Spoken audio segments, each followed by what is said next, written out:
모든 사람이 이 땅을 살아가는 모습이 다 다르지만 평등한 한순간이 있습니다. 모든 사람이 다 다른 삶을 살아가지만 이 순간만큼은 모두가 똑같은 순간, 그것은 바로 죽음을 맞이하는 순간입니다. 그리고 이 죽음이라는 것은 모두가 다 맞이하는 순간이기 때문에 우리가 생각하는 모든 것이 하나로 모여질 수 있는 순간. 무슨 말이냐면 이 말을 하면 그렇구나라고 공감하며 동의하고 고개를 끄덕일 수 있는 순간, 그 순간이 바로 우리가 죽음에 대해 생각하고 죽음을 맞이하는 순간이 되어집니다. 시편 49편, 오늘 우리가 보는 이 말씀은 바로 이 죽음에 대한 말씀입니다. 처음에 1절과 2절을 보면 이렇게 시작합니다. 뭇 백성들아 이를 들으라. 세상의 거민들아 모두 귀를 기울이라. 귀천 빈부를 막론하고 다 들을지어다. 세상에 있는 모든 사람, 신앙이 있든 신앙이 없든 아니면 나이가 적든 나이가 많든 뭇 백성들아, 세상의 거민들아 모두 귀를 기울여서 다 들으라. 그리고 이어진 2절 말씀을 보니까 귀천 빈부를 막론하고, 좀 귀한 사람이든 천한 사람이든 아니면 가난한 사람이든 부자인 사람이든 그 모든 것 다 내려놓고 다 들을지어다. 아까 말씀드린 대로 그리고 나서 우리가 이 땅을 살아가는 데 있어서 반드시 만나게 되어지는 죽음이라는 것을 우리에게 이야기하고 있습니다. 혹자는 인생에 대해서 이야기하기를 이렇게 이야기했습니다. 인생은 날마다 죽음을 향하여 달려가는 것이다. 생각해 보면 우리가 하루하루 살아가는 것, 비록 죽음에 대해서 심각하게 생각해 보지 않았다 할지라도 하루하루 살아가는 날들을 생각해 보면 이 말은 참 맞는 말이다, 인정할 수밖에 없습니다. 왜냐하면 우리가 살아가는 하루하루는 우리가 태어난 날과 우리가 죽을 날이 있다면 태어난 날로부터 하루하루 멀어지고 있고 죽을 날로 하루하루 가까워져 가고 있기 때문에 인생은 날마다 죽음을 향하여 달려가는 것 같다라는 말이 참 우리 인생에 대하여 맞는 말이다, 인정할 수밖에 없다라는 겁니다. 때로는 우리가 이 죽음에 대해서 생각하게 됩니다. 죽음을 향하여 달려가는 인생에서 우리는 끝이 좋기를 원합니다. 진짜 그 끝이 좋기를 원합니다. 저와 여러분의 인생의 끝이 지금보다 정말 더 좋기를 원합니다. 우리 오늘 말씀을 통하여서 우리 인생의 정말 중요한 문제, 모든 인생이 피할 수 없는 문제, 그 문제를 깊이 들여다보고 그리고 정말 끝이 좋기 위하여서 주의 말씀대로 교훈대로 우리의 마음을 다시 한번 세워가는 귀한 시간이 되실 수 있기를 예수님의 이름으로 축원을 드립니다. 첫 번째로 오늘 말씀 가운데 기억해야 될 것은 이겁니다. 우리의 한계를 인정하십시오. 여러분, 우리는 존귀합니다. 믿으십니까? 아니, 믿음이 없어도요, 사람이 존귀하다는 건 인정하는 겁니다. 사람이 사람을 볼 때 우린 참 존귀합니다. 존중할 만하고요, 귀합니다. 오늘 말씀 12절 말씀은 그렇게 시작합니다. 사람은 존귀하다. 그런데 장구하지는 못하다. 그 앞에 있는 10절과 11절 말씀을 보면 오늘 시편의 말씀 우리에게 이렇게 말합니다. 지혜 있는 자도 죽고 어리석고 무지한 자도 함께 망하며 재물은 남에게 남겨두고 떠나는 것이 인생이다. 우리 인생을 살면서 지혜로운 자는 계속해서 살 것 같지만 지혜로운 자도 죽고, 또 지혜로운 자만 그러냐? 어리석고 무지한 자도 다 함께 망하고, 그리고 내가 갖고 있으면, 내가 움켜쥐면 끝까지 내 것이 되고 될 것 같았던 재물을 남에게 남겨두고 떠나는 것이 인생이다. 그리고 나서 이어지는 말씀에 보면 11절 말씀에 집은 영원히 있고 거처는 대대에 이르리라 하여 토지를 자기 이름으로 부르는 것이 인생의 삶의 모습이다. 때로는 내 인생의 한계를 보았다 할지라도 내가 살 집은 영원히 있을 것 같고, 내가 살아가는 이것은 대대에 물려줄 수 있을 것 같고, 내가 소유한 이 토지는 내 것이라고 끝까지 인정받을 것 같이 살아가는 것이 인생이다. 그런데 사람은 이토록 본래 존귀하게 지어졌고, 그리고 이 땅을 살아가면서 여러 가지를 누리고 끝까지 내 것이 될 것 같이 여기지만 장구하지 못한다. 이게 인생에 대한 선언이고, 또 우리가 인생을 살면서 잊지 말고 기억해야 할 것이라고 오늘 말씀은 우리들에게 말해줍니다. 어저께 저 시골로 가서, 은퇴하고 시골에 가서 이제 살고 있는 우리 집사님 집을 신방할 기회가 있었습니다. 가면서 좋은 풍경들을 보고 또 멋있는 자연의 모습들도 볼 수 있었습니다. 그 집사님이 본래 그곳이 고향이시라서, 그래서 예전에 살던 그 산도, 그리고 앞에서 놀던 냇가 천도 그대로 있으면서 또 그 시절을 생각하고 때로는 마음에 안식을 얻고 또 편안히 지낸다라는 이야기들을 나누었습니다. 우리 인생은 얼마 못 갈 것 같지만 우리가 사는 삶의 주변의 것들은 산도, 그리고 천도, 그리고 들도 오래 갈 것 같습니다. 그런데 하나님의 눈에 보시기에는 사실 그것도 오래 가는 것이 아닙니다. 우리가 언제나 거기 있을 것 같은 산도, 또 언제나 거기 있을 것 같은 강도 세월이 지나면서 낡아지고 변하는 것이 우리가 살아가는 인생, 그리고 우리가 살아가는 세상입니다. 우리가 사는 이 세상 변합니다. 우리의 인생도 분명히 끝이 있고 세상보다도 더 짧게 사실 살아간다는 겁니다. 주님 앞에 그와 같은 인생을 사는 우리가 해야 할 첫 번째는 바로 우리가 그와 같이 죽음을 향하여 나아가는 인생이요, 한계가 있는 인생이라는 것을 인정하는 겁니다. 하나님 앞에 서 있는 우리가 아무리 날고 기어도 결국은 인간이고, 그리고 그 끝이 있다는 것을 인정하는 것, 이것이 주님 앞에 서서 우리 인생의 문제를 해결하는 데 있어서 첫 번째 걸음입니다. 지난주에 우리가 5월의 암송의 말씀을 살피면서 우리가 가진 한계, 하나님께서 내게 줄로 재어준 것이 아름답다라고 말씀드렸습니다. 우리가 가진 한계가 나에게는 스트레스가 되지만, 나에게는 힘들고 어려운 것이 되지만, 하나님께 받은 믿음의 눈을 뜨고 보면 아름다운 것으로 볼 수 있다라고 말씀을 드렸습니다. 나의 한계를 하나님 앞에 고백하는 것, 여러분, 우리가 마땅히 해야 될 겁니다. 사람들 사이에서는 나의 약함을 보여주고 나의 부족함을 보여주고 나의 한계를 보여주면 지는 거야, 이렇게 생각할 수 있습니다. 사람들 사이에서는 내가 무언가 이 부분에서는 힘이 없다는 걸 보여주면 사람들이 나를 혹시라도 깔보지 않을까 걱정할 수 있습니다. 그런데 우리 아버지 되신 하나님께는 사실 그렇지 않습니다. 한 번은 장인 부모님들과 말씀을 나눌 기회가 있었습니다. 장인이라는 말, 요즘 사실 잘 쓰지 않는 말이고 어떻게 보면 좀 몸이 불편한 자녀를 둔 그 부모님들과 이야기를 나누었는데, 한결같이 원하는 소원이 바로 이것이라고 이야기를 하더라고요.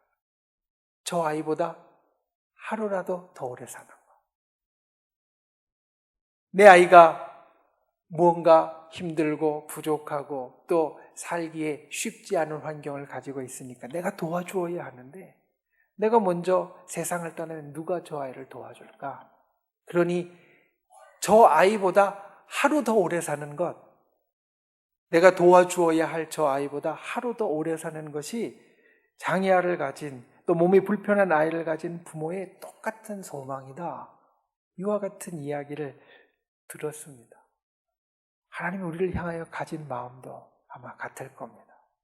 우리를 향하여 우리가 가진 한계가 있을 때, 우리가 부족한 게 있을 때, 우리가 연약한 게 있을 때, 사람들은 그것을 놓고 우리를 깔보고 우리를 내려다볼 수 있지만 하나님은 마치 몸이 아픈 아이를 둔 부모님이 내가 저 아이보다 하루도 오래 살았으면 하고 여기는 것 같이, 소망하는 것 같이 저 연약함을, 저 부족함을 오히려 내가 사랑하고 내가 감싸주고 내가 참아주고 내가 함께 주겠다.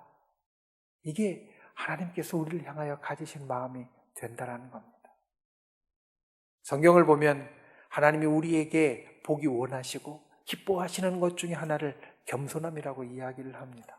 하나님은 이 땅의 인간들이, 특별히 우리 하나님의 사람들, 하나님의 사람이 되기 원하는 그러한 존재들이 하나님 앞에 겸손한 것을 최고의 덕목으로 하나님께서 보기 원하시는 것으로 말씀하십니다. 우리는 하나님 앞에 나의 한계를 인정하는 겸손한 모습이 있어야 합니다. 그게 하나님이 기뻐하시는 것입니다. 하나님이 우리를 사랑하시는 제목입니다. 하나님이 우리를 인내하시는 이유입니다. 나의 한계를 인정하는 것에 여러분 멋쩍어하지 마십시오. 주저하지 마십시오. 본래 우리는 한계를 가진 인간입니다. 오늘 말씀 이야기하는 것 같이 사람은 존귀하지만 장구하지 못한다. 나는 아무 한계가 없다라고 이야기할 수 있는 사람도 죽음의 문제를 이야기하면 인정할 수밖에 없는 것 같이 우리는 모두 다 한계를 가진 사람들입니다. 이 한계를 인정하는 것이 하나님 앞에 겸손이고, 우리가 지난주에 살폈던 것 같이 나의 가진 한계를 아름답게 보는 것이 하나님 앞에 가진 나의 믿음이고, 이 한계를 인해서 하나님께서 이와 같이 도와주시리라 라고 마음에 품는 것이 주님 앞에 가는 소망이 되어집니다. 여러분, 이 땅을 살면서 하나님 앞에서는 나를 내려놓으실 수 있는 분들 되시기 바랍니다.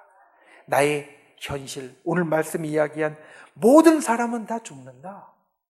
그게 우리가 가진 현실입니다. 그뿐만 아니라 하나님 앞에 나의 부족함, 연약함, 그리고 때로는 괴로움, 모든 힘든 것들을 인정할 수 있는 분들이 되시기를 바랍니다.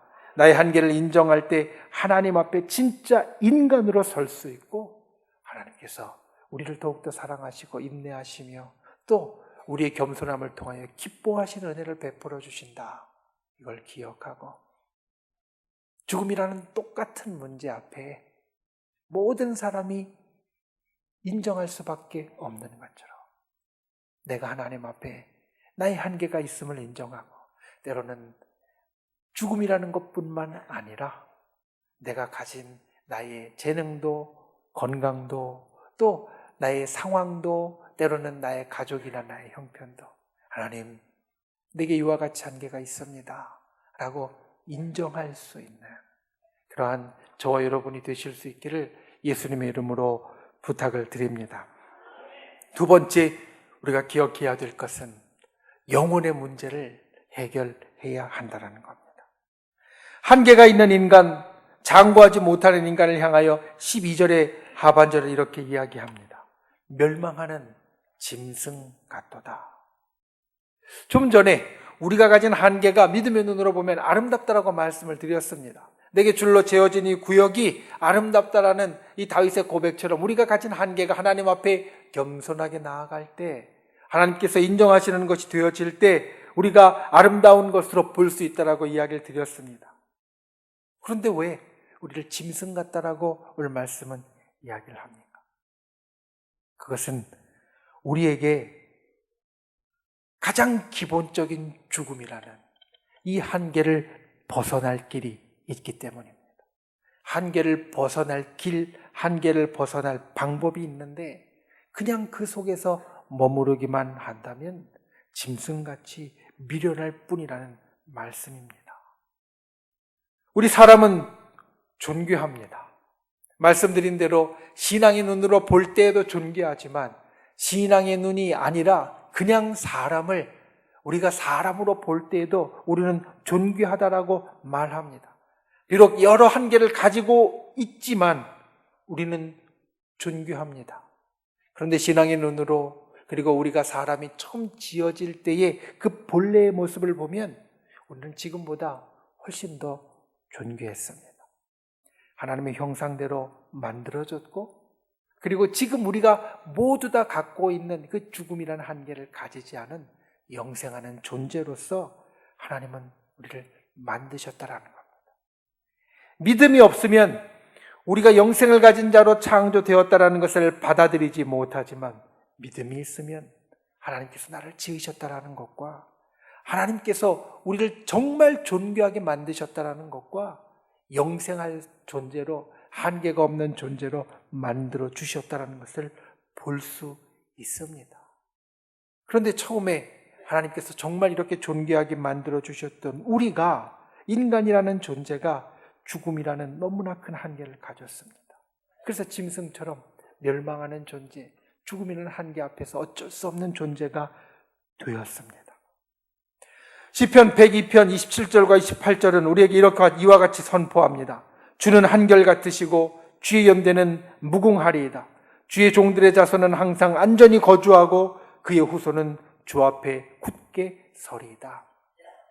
우리는 한계가 있고, 우리는 죽을 수밖에 없고, 우리는 장구하지 못한 존재이지만, 시편 102편 말씀을 보면 주님은 무궁하신 분이시고, 주님은 영원하신 분이시고, 주의 종의 자손, 주님과 함께하는 자, 그리고 주의 택하심을 받은 후손은 그 영구하신 주님 앞에 굳게 설 수 있다라고 우리에게 선포합니다. 죽음이 우리의 한계이지만 그 죽음을 넘어설 길을 우리에게 주셨다라는 겁니다. 무궁하신 주님과 함께하면, 영원하신 주님과 함께하면, 장구하신 주님과 함께하면 우리가 그분과 함께 이 죽음의 한계를 넘어서는 자가 되어진다라는 겁니다. 주님과 함께하는 자에게는 죽음이 더 이상 한계가 되지 못합니다. 죽음이라는 것은 우리가 오히려 부활과 천국으로 이끌어가는 그러한 문이 되어진다라는 겁니다. 주님과 함께하는 삶, 믿음의 삶이 우리를 영원으로 인도하는 삶이고 우리의 한계를 넘어서는 삶입니다. 그래서 우리는 믿음을 가져야 합니다. 예수님을 믿어야 합니다. 장구하신 주님을 믿어야 합니다. 영원하신 주님을 믿어야 합니다. 그 믿음을 날마다 굳게 해나가야 한다는 겁니다. 오늘 13절 말씀을 보면 이것이 바로 어리석은 자의 길이라 라고 말하고 있습니다. 길이라는 것, 성경에 많은 표현이 나옵니다. 길을 걷는다. 이런 표현은 사실은 우리가 어떻게 살아가는가, 삶의 모양, 삶의 행동, 삶의 모습을 일러주는 겁니다. 굳이 성경을 이야기하지 않는다 할지라도 우리가 길을 걷는다라고 말하면, 우리가 길을 걷는 것은 그 길을 어디로 가고자 하는 목표가 있고 어떻게 걸어가는 과정을 보여주는 것, 그것이 세상에서 이야기할 때도 길을 걷는다라는 표현에 담긴 뜻입니다. 내가 어떤 길을 걷는다 라고 하면 거기에는 그 길 끝에 있는 목표가 있다는 것과, 그리고 그 목표를 향하여 나아가는 나의 삶의, 생활의 하루하루의 과정이 있다는 것을 보여준다는 겁니다. 믿음의 길을 걸어가는 것도 그렇습니다. 믿음의 길을 걸어가는 것, 날마다 믿음을 굳게 한다는 것, 그것은 바로 내가 믿음의 행동을, 믿음의 하루를, 그리고 믿음의 시간을 살아간다라는 겁니다. 믿음의 삶, 믿음의 행동, 믿음의 시간. 우리가 수없이 말씀을 통하여 듣고 또 우리 믿음의 선배들의 이야기를 통하여서 들었던 예수 믿는 사람의 행동을 하는 것이 믿음의 길을 걷는 자의 모습이라는 겁니다. 때로는 그 길을 걷는 것 부끄러워합니다. 때로는 그 길을 걷는 것 쑥스러워합니다. 물러서고 싶어 합니다.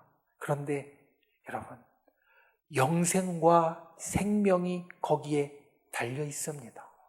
영생과 생명이 거기에 달려 있으니 우리가 부끄러워하지 말고 행동해야 합니다. 쑥스러워하지 말고 행동해야 합니다. 물러서지 말고 나아가야 합니다. 믿음의 길이 어떤 길인지 알았으면 그 길을 걸어갈 때 영생과 생명이 달려 있으므로 우리가 정말 씩씩하게 그 길을 걸어갈 수 있어야 한다라는 겁니다. 우리나라의 여성으로서 아주 유명한 김월란 박사님, 그는 이와 같은 이야기를 마지막에 남겼습니다. 내 장례식에서 장송곡을 부르지 말고 행진곡을 불러주십시오. 자기의 마지막 그 죽음의 순간에 보통 사람들이 다 부르는 장송곡이 아니라 자기는 죽은 것이 아니라 천국을 향하여 나아간 것이니 행진곡을 불러달라는 겁니다. 우리가 갖고 있는 믿음을 이와 같이 표현하고 이와 같이 삶의 모습을 통하여 드러내고 이야기할 수 있을 때 그것이 믿음의 길을 살아가는 자의 삶이 되어지고 오늘 말씀처럼 영혼의 문제를 해결한 자, 죽음의 문제를 해결한 자, 영생을 가진 자로 이 땅을 살아갈 수 있다는 겁니다. 저와 여러분이 그와 같이 믿음 안에 굳게 서는 분들이 되시기를 바랍니다. 영혼의 문제를 해결하지 못하면 우리에게 이미 보여주시고 알려주신 그 영혼의 문제를 해결하지 못하면 우리는 죽어가는 짐승과 같을 뿐입니다. 영구하신 주님과 함께 할 때 우리 영혼의 문제가 해결되어집니다. 예수 그리스도와 함께하는 귀한 분들이 되시기를 바랍니다. 예수 그리스도 앞에서 흔들리지 않는 믿음을 갖는 분들이 되시기를 바랍니다. 날마다 우리가 살아가면서 우리의 믿음을 견고하게 세워가는 귀한 분들이 되실 수 있기를 예수님의 이름으로 축원을 드립니다. 말씀을 맺습니다. 우리는 애석하지만 다 죽습니다.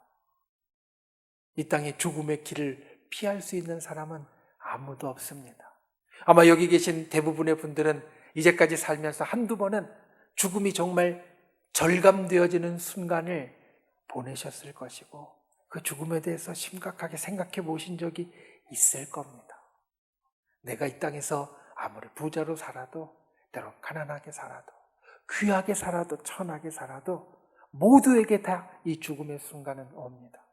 하나님 앞에 우리가 그와 같이 한계가 있는 존재다. 우리는 존귀하지만 장구하지 못하는 한계가 있는 존재다. 나의 한계를 내어놓을 수 있는, 나의 한계를 인정할 수 있는 분들이 되시기를 바랍니다. 여러분, 그것이 출발입니다. 인정하지 못하고 죽지 않을 것 같이 살면, 죽을 존재가 죽지 않을 것 같이 살면, 내 한계가 없다라고 말하면서 살면 그건 바른 삶이 아닙니다. 주님 앞에 나의 한계를 인정하는 저와 여러분이 되실 수 있기를 예수님의 이름으로 부탁을 드립니다. 그리고 두 번째로 영혼의 문제를 해결해야 합니다. 죽음이 우리 앞에 있다고 해서 언제나 두려워하며 살 수는 없습니다. 그것만 보고 다른 아무것도 못하면서 그냥 주저앉아 있을 수는 없습니다. 주님께서는 우리에게 영혼의 문제를 해결해 주셨습니다.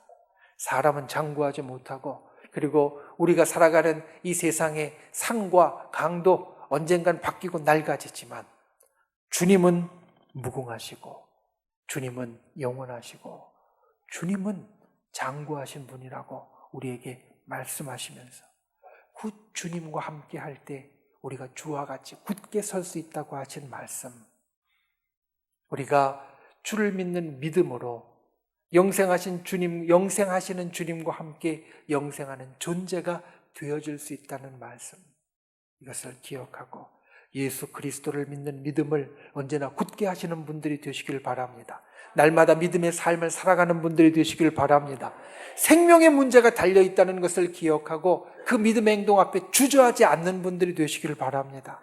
무엇이 되든 내게 있는 믿음의 삶, 믿음의 행동, 믿음의 하루를 오늘도 주님 앞에 살아가는, 그래서 영혼의 문제, 영생의 문제를 해결하고 주님 앞에 주와 함께하는 믿음 안에서 굳게 서며 그리고 영생의 삶을 살아가는 저 여러분이 다 되실 수 있기를 예수님의 이름으로 축원을 드립니다.